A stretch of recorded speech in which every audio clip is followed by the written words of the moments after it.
So if you didn't really care about consumption tax in Nigeria before now, well, the odds are that has probably changed, and it's understandable. There's a plan to increase VAT by 50% from the current 5% to 7.5%. And a lot of Nigerians have been expressing their concern about this proposal, perhaps you also. And this morning, we'll try to take a look at some of the major issues that have come up, especially one, is there a way around this? And if there isn't, how should we go about this such that it is favorable to all? We have this morning with us in the studio two individuals who will be shedding more light on this topic.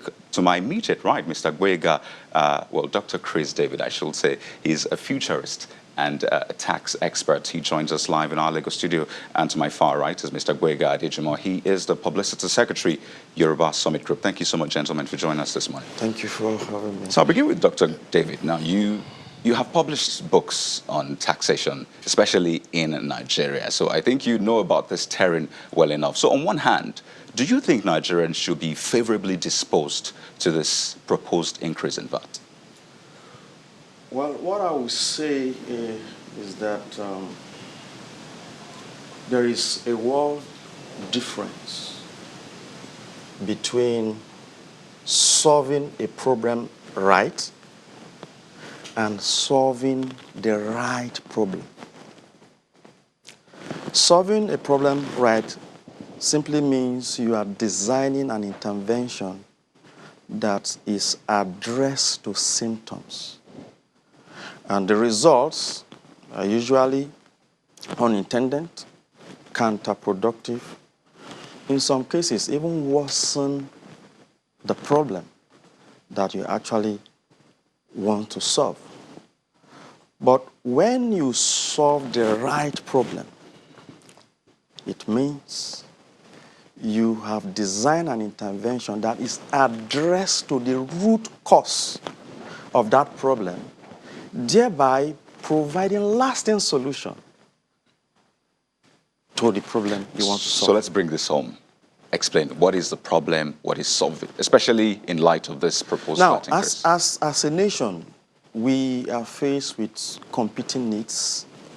The needs for building infrastructures, the need for raising minimum wage, then the need for also raising over 100 million people from poverty.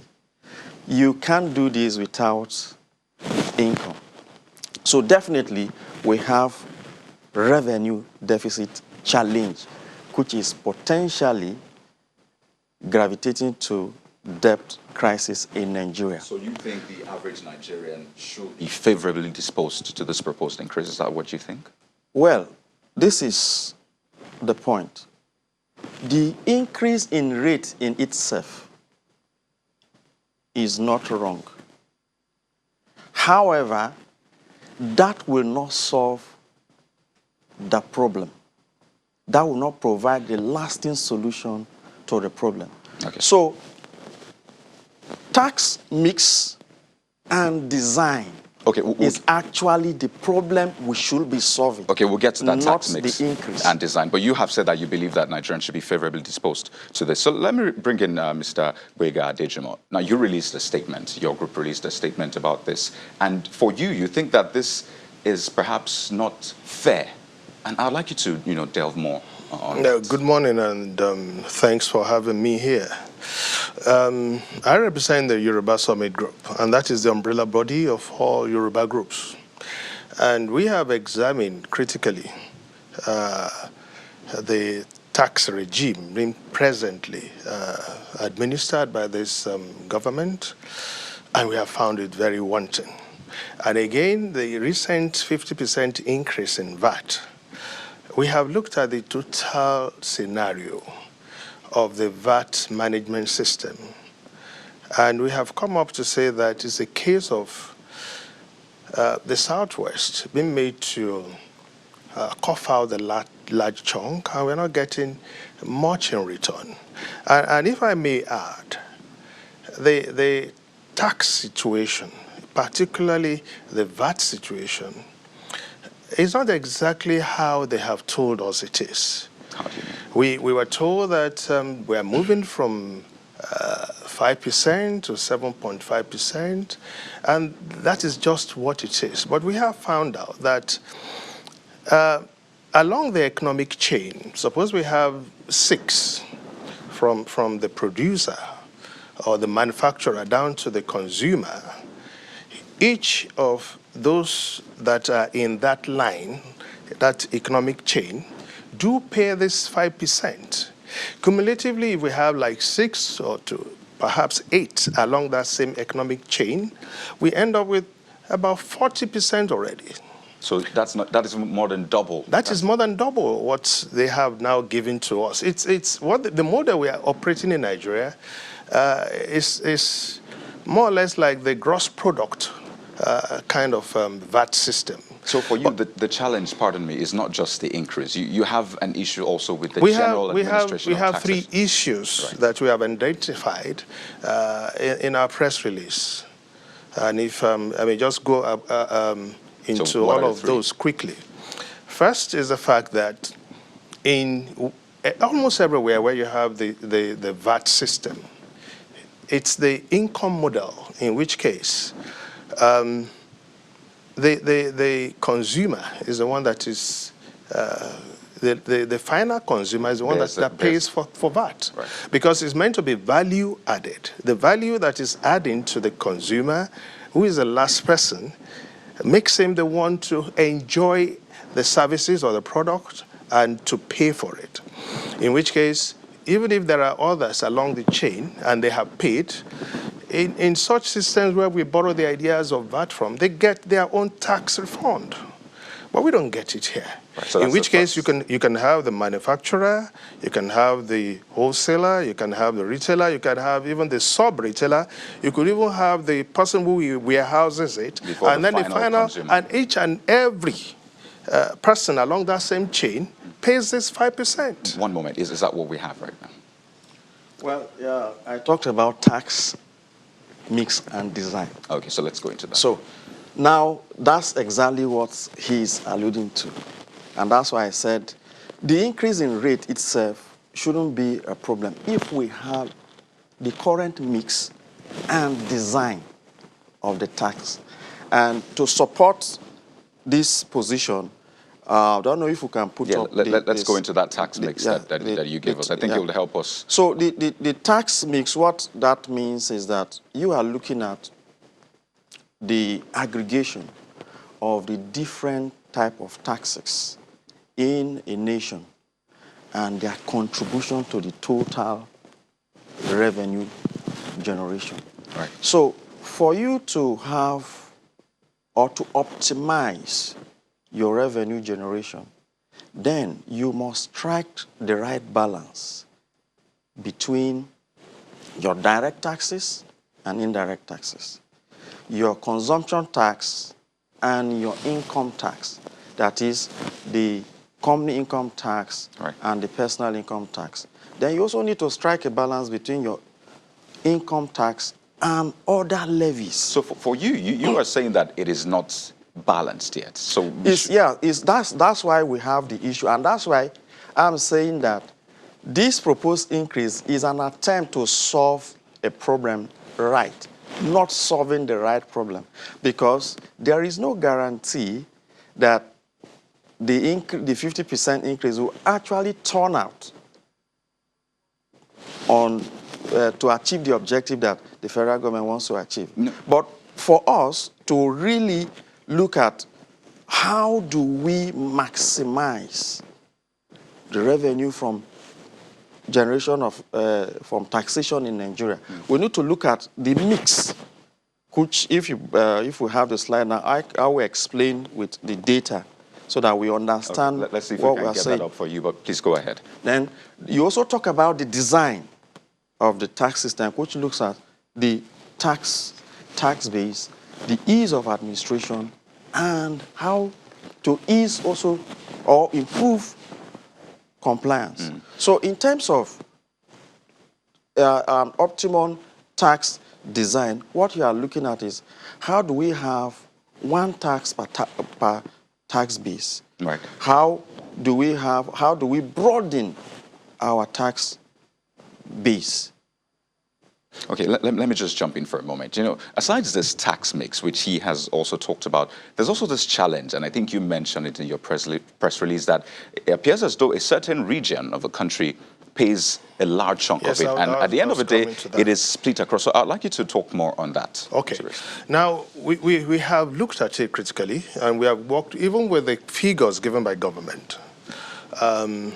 As are the 2017 figures, which we are saddled with, except now that government has said that there's a 15% shortfall in revenue regarding VAT.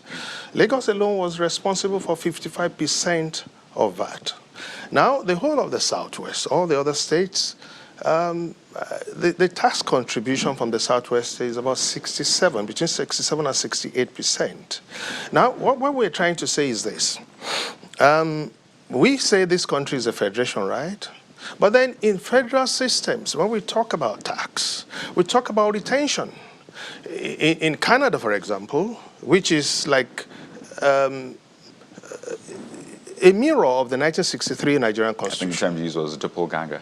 That is the word. Yeah, that's what I was like trying to like keep that big word out of it. But the idea is this. For every 13% of VAT collected, 8% is retained in the region where it was collected from. That's only state, 5% is taken to the center.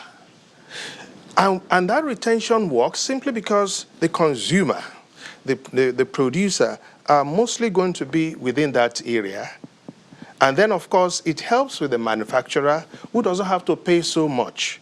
And then the consumer finds it easier to connect with his base, to be able to buy, to be able to spend his money, and for the state to make the right amount of money that they need to make from the taxes. So are you suggesting that each state, pardon me, are you suggesting that states, they should get a proportion of what they contribute? Absolutely.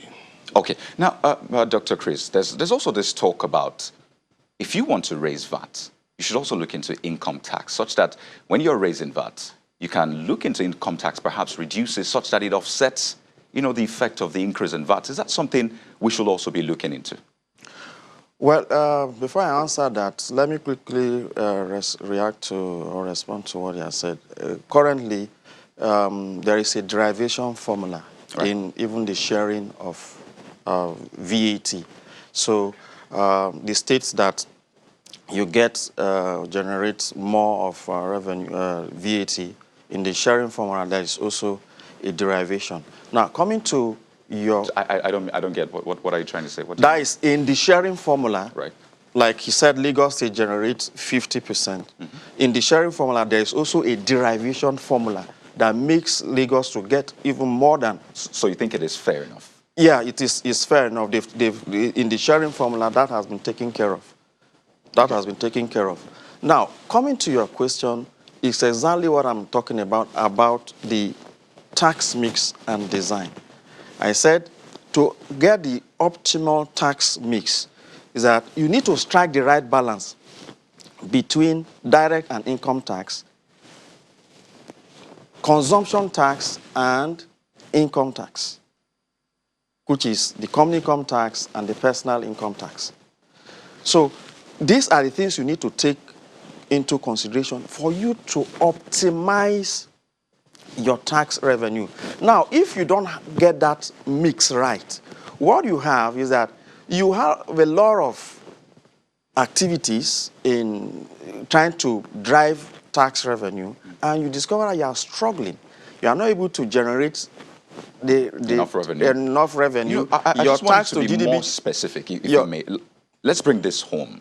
So what are the things we're not exactly getting right? So what are the things you feel need to be sorted before we now say we need to increase VAT? Okay, for instance, when you look at the structure, you have the personal income tax, you have the company income tax, you have the VAT, tax. Then you have custom contribution and other taxes.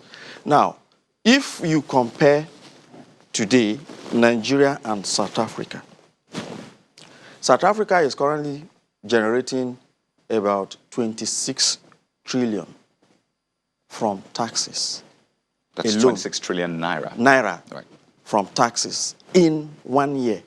While Nigeria, we are generating just about 7.7 trillion in taxes. That is federal, state, and local government, all and including customs collections. So when you put all that together and you look at the mix, you discover that because the attention, the focus of the attention in each of those tax mix is not right. And South Africa is getting it right. So you see that in terms of personal income tax, the income that South Africa is generating for personal income tax, about 38.1% to the total tax revenue, while Nigeria is just about 14%. So there we have that tax policy mix right there. So can you explain based on this figure? Yeah, so this is the mix. So you talk about the tax policy mix, you look at the structure. Now you see, this is 2018 figures. The personal income tax in Nigeria, what we are having is just 12.1%. So do you think it should be higher or lower? Yes. It Look at South Africa, 38.1. So are you saying we should go higher or lower? If we get the mix right, what you'll be generating from personal income tax is, these are not the rates you apply. These are the rates that contribute to the total tax revenue. So we need to understand the tax structure. Right. Pardon me. So for you, what would be the right mix? I think that's where we should get to now. Now, so if we look at Nigeria versus South Africa, you know, Nigeria is the largest economy in Africa, and South Africa is the second largest economy. And I just gave you the figure that South Africa is making from taxes alone 26 trillion naira, while Nigeria is 7.7. 7.7. Right. So that is about 3 times more than. And it's because of the tax mix they have gotten right. So the personal income tax, you see in South Africa, is as high as 38.1, while Nigeria is about 12.1. The VAT is 14.2, while the VAT in South Africa is what? Contributing for 24.5. That's looking at it in total. Yeah, in total. Because we understand VAT is 5%, but you're saying in a tax mix, it is 14.2, just to clear the air. Yes, I want you to, in the tax mix. Exactly. So these are not the rates. Exactly. But I'm saying that what we need to look at is, how do we optimize the total tax revenue in Nigeria? So you need to get you need to get the mix right. You wanted to respond to some of the issues he talked about, and you are still saying this is perhaps not as equitable as it should be. It is not. That's the reason why I'm here. He's an expert on tax, and he will stay within the philosophy of his discipline. But I'm taking it a bit further. I'm saying that are we having all items taxable on the table, reflecting on the figures that are being given in such a way as to say that we have an equal distribution, in which case if we are going to increase taxes where mostly the consumer, the income earner, is going to pay more for certain items that are in situ happening there. We have the ports here, we have the beverage companies here, we have the liquor companies here, so they're going to be so heavily taxed. But I'm saying, do we have an equitable distribution? When we will look at the same kind of items as they occur elsewhere in the country, and say, for instance, the borders up north, are they particularly contributing to the tax management? Are they returning the figures that borders down south are returning? Are we looking at the whole scenario of what the consumer here is paying, and when it is being distributed, it gets less than what it should? Are we taxing, for example, cattle? That's a 200 billion naira business. Are we getting taxes from it? I'm going to continue to interrogate all of this so that we can at least agree as to one thing, that the income And the way we are doing the tax regime is lopsided. Right. So on a final note, Dr. David, I know there's been a consensus here somehow. It's the call for tax reform. So briefly, if there's one move you want tax administration in the country to, one direction you want it to take from now so that this can perhaps work well, what would it be?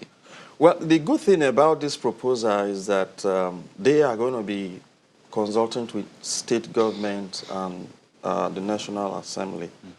And I would like to advise that it is not only the VAT rate that should be looked into if you want to really achieve the objective. Okay. So you look at the VAT threshold. Okay, Dr. Chris David, pardon me, but we have to really close here. But I'd like to thank you so much for sharing your thoughts. Dr. Chris David is a futurist, I like that, and a tax expert, and is also an author of different books on taxation. And Mr. Boyega Adejimo is Publicity Secretary of the Yoruba Summit Group. Thank you so much for sharing your thoughts with us this morning. Thank you for having us. So just before we go, I would like to take some messages that you have sent in. Remember, we said that you share your experience with us, especially on the charges on withdrawal and deposits for banks in the country. And this is coming from Meche Isaac Moses, at Real Isaac Moses. He says, I got a debit alert of 5,000 from my bank, and all they did when I demanded answers, they said, my MasterCard is compromised, and blocked it, but they wouldn't refund my money. So there you go. That's another experience from a bank customer. We have more messages from Abuja. Oh, this one from Chinedu Analko. He says, my disappointment is that there was no sensitization about this cashless policy. My bank surcharged me over 20,000 naira for depositing above 500,000 naira 2 days before the bank notified me of the new policy. Well, this one is from Paul Ezodium, and he says simply, I have been charged for the transfer I made yesterday. Just 10K transfers. Why? Oh, this is all coming in this morning, actually. So there you go. We appreciate your emails, your comments. Keep sending them in. Well, that's the show today. We thank you all for watching. We will see you tomorrow. I'm Chamberlain Oso. Have a wonderful day. I'm Ayo Makinde. And I'm Kaide Okikelu.